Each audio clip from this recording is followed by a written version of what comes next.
Fala galera, eu sou o pastor Douglas Guimarães e o assunto de hoje é extremamente polêmico. A pergunta é, todo suicida vai para o inferno? A grande verdade é que responder essa pergunta para quem está fora da situação é muito fácil. A grande questão é, e a família daqueles que se suicidaram? E o desespero que uma pessoa passa? Pensa comigo em algumas situações. E o incapacitado mental? Pensa em uma pessoa que, desesperada, resolveu tomar um pote de comprimido. E depois essa pessoa se arrependeu. Só que já era tarde, ela já tinha engolido aqueles comprimidos e ela tenta fazer uma lavagem estomacal, mas nada resolve. E aí, o arrependimento dela valeria para alguma coisa? Eu posso te dar uma certeza, querido. O nosso Deus é um Deus justo e não nos julgará por um único ato. É dentro dessa linha de raciocínio que eu quero que você pense comigo. Nem todos os suicidas vão para o inferno. Mas espera aí, pastor. Não. Eu vi aqui, eu vi na Bíblia, e na Bíblia está dizendo que os suicidas não herdarão o reino dos céus. Você disse isso, Bíblia? Eu vou te dar um tempinho, pausa o vídeo e procura esse texto na Bíblia.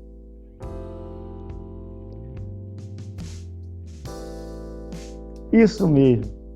Esse texto aí não tem na palavra de Deus.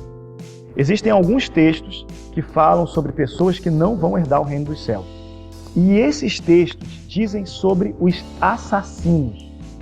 É bem verdade que alguém que decide tirar a própria vida torna-se um assassino de si mesmo.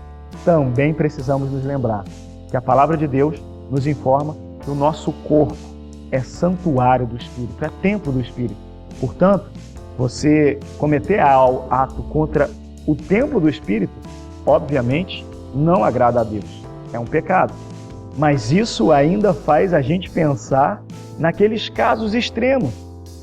É necessário que nós entendamos o que é o suicídio, o que leva alguém ao suicídio. E eu quero destacar algumas histórias na Bíblia, porque a Bíblia, essa sim, tem alguns casos de pessoas que se suicidaram. Primeiro clássico caso de suicídio que as pessoas gostam de citar na Bíblia é Sansão. Bom, a história fala que Sansão estava sem o Espírito de Deus e ele estava aprisionado pelos inimigos e mais uma vez ele pediu a Deus ao auxílio e então ele derrubou as colunas que sustentavam o lugar onde ele estava com a sua força e assim tudo desmoronou, matando a ele mesmo e aos seus inimigos. Particularmente, eu entendo que Sansão não se suicidou. Eu entendo que este era um ato de guerra. Ele estava atacando seus inimigos. Portanto, eu não considero um suicídio. Mas existem outros clássicos casos de suicídio aí, a gente vai ver um a um. Vamos pensar neles? A história de Zimri. Bom, Zimri ele estava acuado pelos inimigos, então ele colocou fogo no palácio e morreu. Porque ele estava assustado, com medo dos inimigos pegarem ele e fazerem algo pior com ele. Em semelhança do caso de Zimri, a gente tem também Saul e o escudeiro de Saul.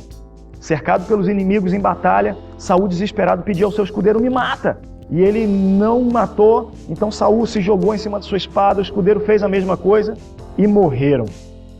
Bom, nesses casos, no caso de Zimri, no caso de Saul e do seu escudeiro, o que a gente vê, querido, é que eles estavam com medo, acuados pelo inimigo.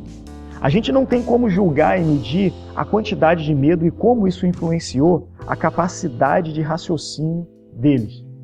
Mas eu quero que você pense que, em qualquer situação, se você está vendo esse vídeo, está pensando em pôr fim à sua vida, em qualquer situação, querido, tenha fé. Deus pode reverter o jogo.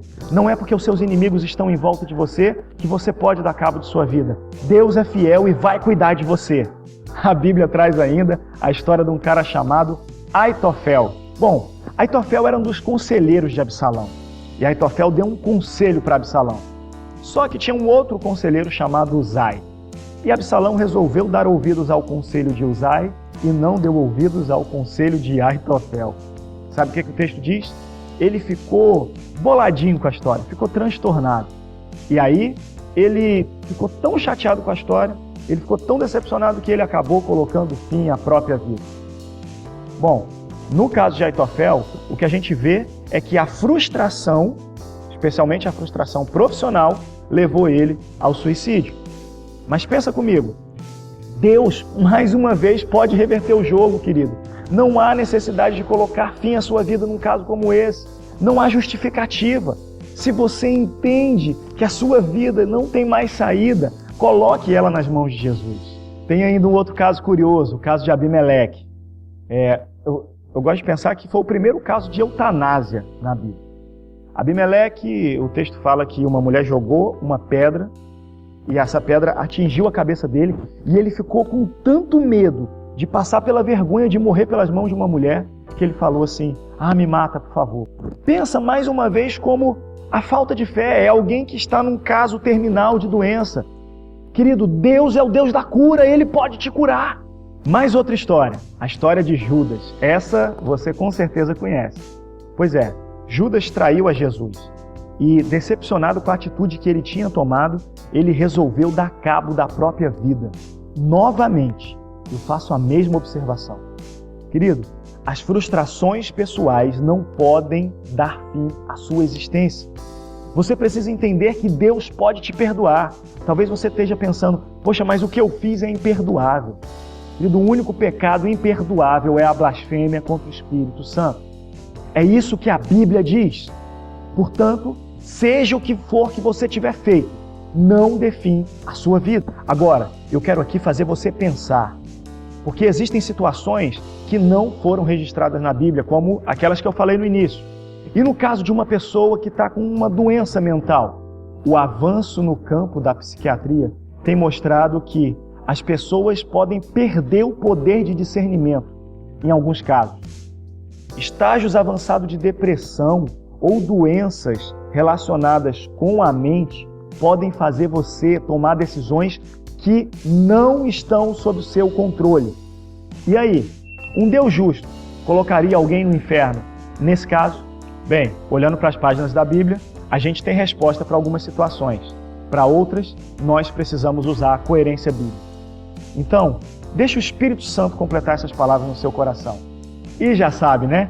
Curte, compartilha, se inscreve no nosso canal. Dessa forma você ajuda esse trabalho a chegar em outras pessoas e você também recebe as notificações, porque toda semana tem vídeo novo, tá bom? E que Deus abençoe, que Deus direcione para que esse vídeo chegue em alguém que esteja necessitando dessa palavra. Deus tem vida e vida em abundância para você. Que Deus te abençoe em nome de Jesus.